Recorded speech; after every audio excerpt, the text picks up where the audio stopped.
विद्यार्थियों, बीए तृतीय वर्ष की इस कक्षा में एक बार आपका पुनः अभिनंदन है, स्वागत है।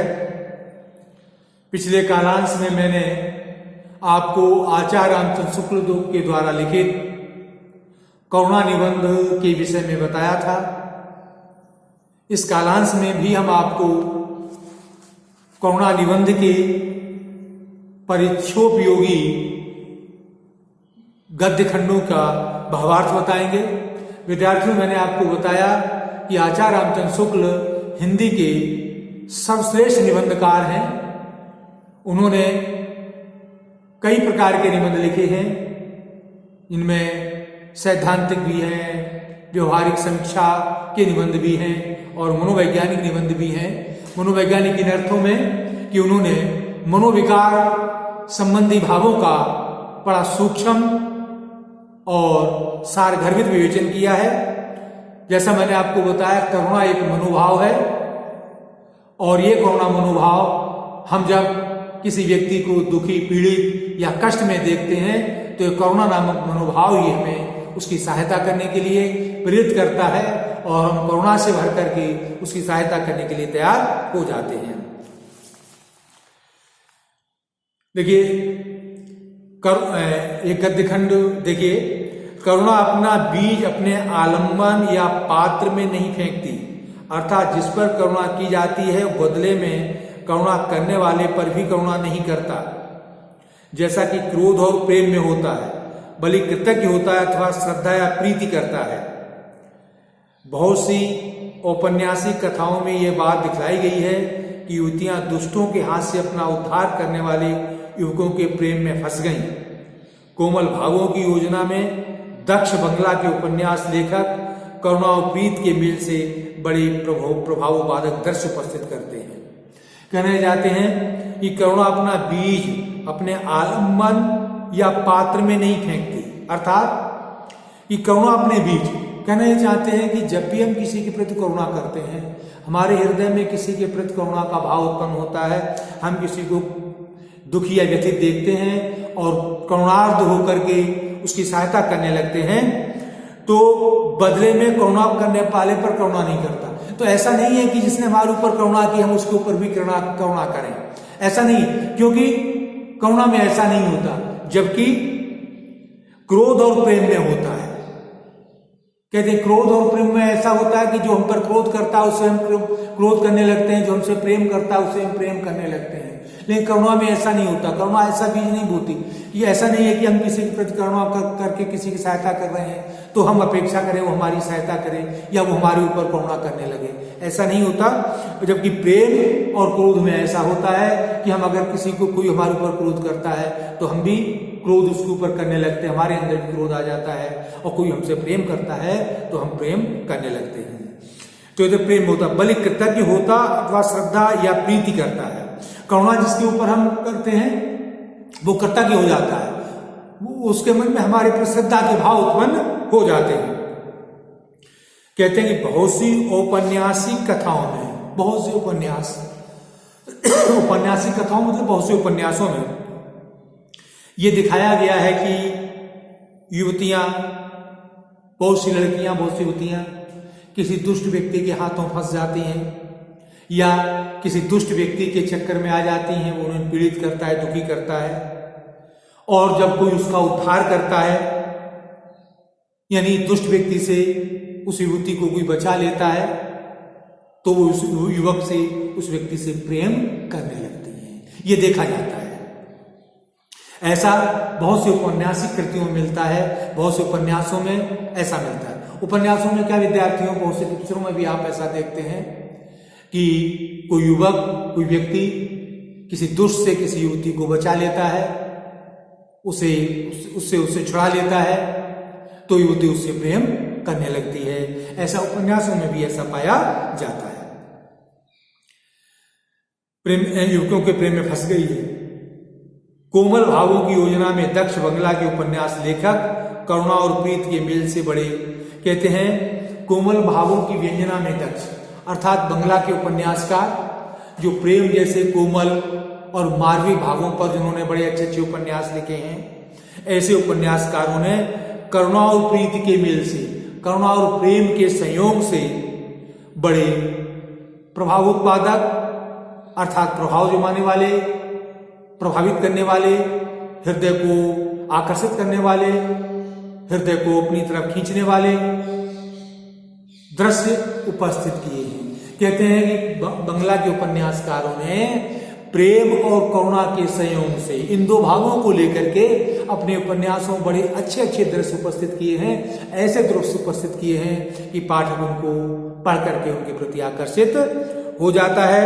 तो विद्यार्थियों, इस गद्य खंड में उन्होंने ये बताया है कि करुणा एक ऐसा मनोभाव है जो अपने बीज ऐसे नहीं फेंकता, अर्थात ऐसा नहीं है कि हम जिसके ऊपर करुणा करें वो हमारे ऊपर भी करुणा करे या हम उससे करुणा की अपेक्षा करें, बल्कि हम जिसके ऊपर हम करुणा करते हैं, जिसकी हम सहायता करते हैं, वो हमारे प्रति कृतज्ञ होता है, हमारे मन में, हमारे प्रति उसके मन में श्रद्धा का भाव उत्पन्न हो जाता है।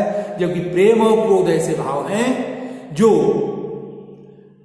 अगर हम किसी से क्रोध करते हैं तो वो हमारे ऊपर भी क्रोध करने लगता है, हम किसी से प्रेम करते हैं तो हमसे भी प्रेम करने लगता है, ऐसा प्रायः देखा जाता है। और उन्होंने बताया है कि कई उपन्यासों में ऐसा देखा गया है कि किसी दुष्ट से के हाथों अगर किसी युवती को किसी युवक ने बचा लिया तो युवक जो है तो वो युवती उस युवक से प्रेम करने लगती है।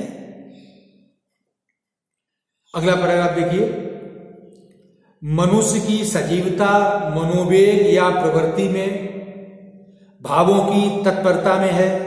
नीतिज्ञों और धार्मिकों का मनोविकारों को दूर करने का उपदेश घोर पाखंड है। इस विषय में कवियों का प्रयत्न ही सच्चा है, जो मनोविकारों पर सान ही नहीं चढ़ाते बल्कि उन्हें परिमार्जित करते हुए सृष्टि के पदार्थों के साथ उनके उपयुक्त संबंध निर्वाह पर जोर देते हैं। यदि मनोवेग न हो तो स्मृति, अनुमान, बुद्धि आदि के रहते हुए भी मनुष्य बिल्कुल जड़ है। प्रचलित सभ्यता और जीवन की कठिनता से मनुष्य अपने इन मनोवेगों को मारने और सख्त करने पर विवश हो जाता है। इनका पूर्ण और सच्चा निर्वाह उसके लिए कठिन हो जाता है और इस प्रकार उसके जीवन का स्वाद निकल जाता है। विद्यार्थियों, आचार्य रामचंद्र शुक्ल इस निबंध में बता रहे हैं कि मनुष्य की सजीवता मनोवेग या प्रवृत्ति में है, प्रवृत्ति में भावों की तत्परता में है, कि वो मनुष्य नहीं है जिसके अंदर भावों का आवेग नहीं आता, जिसके अंदर भाव नहीं घुमड़ते, जिसके अंदर मनोभाव उत्पन्न नहीं होते हैं, वो मनुष्य सक्रिय नहीं रह पाता। क्योंकि मनुष्य में सजीवता, मनुष्य में सक्रियता किसी भावावेश में ही आती है, भाव के आवेग में ही आती है। अर्थात मनुष्य के अंदर जब भाव उत्पन्न होते हैं तो उसमें सजीवता आती है। नीतिज्ञों और धार्मिकों का मनोविकारों को दूर करने का उपदेश घोर पाखंड है। वो कहते हैं, मुझे लगता है, कई बार मुझे लगता है जो नीतिज्ञ यानी जो मर्यादा की, नीति की जो बात करते हैं, ऐसे धार्मिक उपदेशक मनोविकारों से बचने का जो उपदेश देते हैं, मुझे लगता है वो पाखंड है। क्यों? मनोविकार ही तो व्यक्ति को कार्य करने के लिए प्रेरित करते हैं, मनोभाव ही तो व्यक्ति को आगे बढ़ने के लिए प्रेरित करते हैं। अगर हम मनोभावों से, मनोविकारों से अगर हम दूर रहेंगे तो निश्चित रूप से हमारे जीवन में सक्रियता का अभाव आ जाएगा। और जो नीतिज्ञ और धार्मिक उपदेशक ऐसी बातें करते हैं, हमें लगता है कि वो कहीं न कहीं ऐसा पाखंड कर रहे हैं।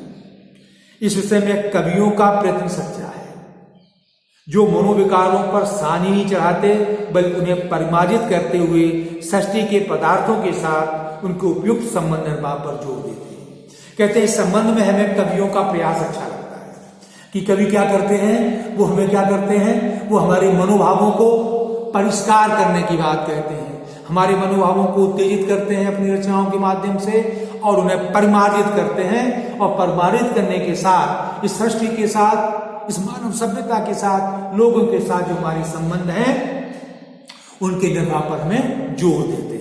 कहना चाहते हैं कि कवि लोग, साहित्यकार अपनी रचनाओं के द्वारा हमारे मनोभावों को, हमारे मनोविकारों को उत्तेजित करते हैं और फिर उनका परिष्कार करते हैं। परिष्कार करने के पश्चात जब हमारे मस्तिष्क में स्थिरता, शांति आती है तो दुनिया के साथ जो हमारे संबंध हैं, लोगों के साथ जो हमारे दायित्व हैं, उनको निभाने के लिए हमें प्रेरित करते हैं। यदि मनोवेग न हो तो स्मृति, अनुमान, बुद्धि आदि के रहते हुए भी मनुष्य बिल्कुल जड़ है। कहते हैं अगर मनोवेग नहीं है, मनोभाव नहीं है, तो व्यक्ति के अंदर स्मृति हो, अनुमान हो, बुद्धि हो, यानी सब कुछ हो, इसके बावजूद व्यक्ति जड़ होगा, मूर्ख होगा, अर्थात उसमें सक्रियता नहीं होगी। विद्यार्थियों, जैसा कि मैं आपको पहले बता चुका हूं, आचार्य शुक्ल ये कहना चाहते हैं कि व्यक्ति के अंदर जो मनोभाव होते हैं, जो भाव होते हैं, वो ही उसे कार्य करने के लिए प्रेरित करते हैं। अगर उसके अंदर भाव नहीं होंगे तो वो जड़ रहेगा, स्थिर रहेगा, कोई कार्य नहीं करेगा। विद्यार्थियों, जब हम देखते हैं कि किसी व्यक्ति को हमने दुखी देखा तो मुझे हमारे अंदर करुणा का भाव आया, और करुणा का भाव आया तो हम उसकी सहायता करने के लिए पहुंच गए। अगर मान लीजिए करुणा का भाव, मनोविकार हृदय में उत्पन्न नहीं होगा तो हम किसी की सहायता नहीं करेंगे। तो ये भाव ही तो हमारे अंदर उत्पन्न होते हैं। किसी को दुखी देखकर, किसी को परेशान देखकर, किसी को किसी व्यवस्था में देखकर हमारे मन में भाव ही उत्पन्न होते हैं, और भाव से हम उसकी सहायता करने के लिए प्रेरित होते हैं। प्रचलित सभ्यता और जीवन की कठिनता से मनुष्य अपने इन मनोवेगों को मारने और सशक्त करने पर विवश होता जाता है। ये बात अलग है कि जीवन की कठिनता को देखते हुए क्यों संसार में जीवन बड़ा कठिन होता चला जा रहा है, और मनुष्य इन मनोवेगों को मारने या सशक्त, जो हृदय में उठने वाले मनोभाव हैं, मनोवेग हैं, उन मनोवेगों को पर नियंत्रण करने के लिए व्यक्ति को कभी कभी विवश होना पड़ता है, क्योंकि दुनिया में रहते हुए, संसार में रहते हुए, संसार के दायित्वों का निर्वाह करते हुए कहीं न कहीं हमें अपने आवेगों पर नियंत्रण भी करना पड़ता है। और कहते हैं कि ये कई बार आवश्यक भी हो जाता है, लेकिन इसका तात्पर्य नहीं है कि हम पूरी तरीके से मनोभावों से रहित हो जाएं। कई बार ऐसी स्थिति होती है कि हमें अपने मनोभावों पर नियंत्रण करना पड़ता है। विद्यार्थियों, एक हम उदाहरण के द्वारा आपको समझा सकते हैं। जैसे मान लीजिए आपके जेब में 100 रुपए है और आप उन 100 रुपयों को लेकर बाजार से कोई आवश्यक वस्तु लेने जा रहे हैं, दवाई लेने जा रहे हैं या और भी कुछ लेने जा रहे हैं, लेकिन आपने किसी गरीब को देखा, किसी भूखे को देखा, और आप मान लीजिए उसको अगर 100 रुपए दे देते हैं, आपके मन में भाव उत्पन्न हुआ कि चलो पैसे देकर सहायता कर दें। अगर हम दे देते हैं तो आपके आवश्यक कार्य रुक रहे हैं, आपके घर में कोई बीमार था, उसके लिए आप दवाई लेने जा रहे थे, लेकिन अगर आप उसको दे देते हैं तो दवाई आप कहाँ से लाएंगे।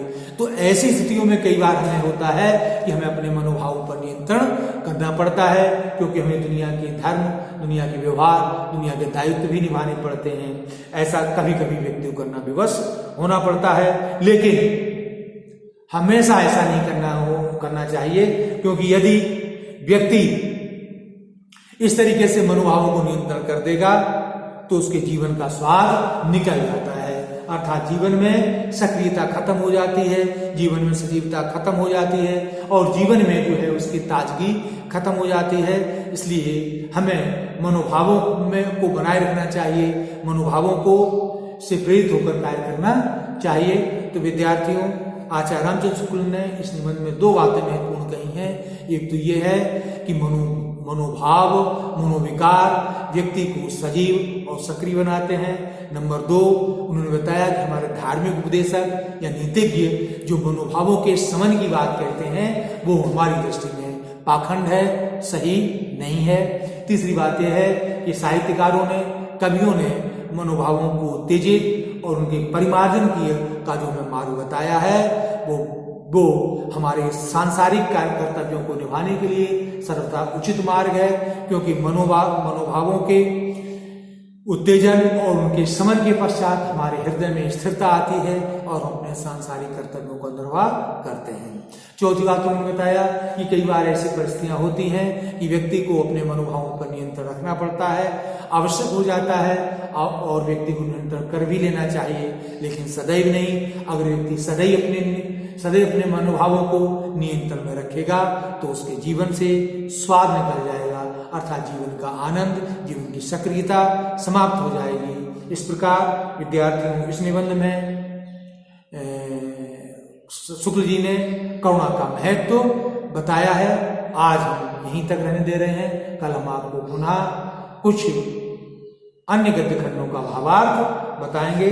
तब तक के लिए आपसे विदा लेते हैं।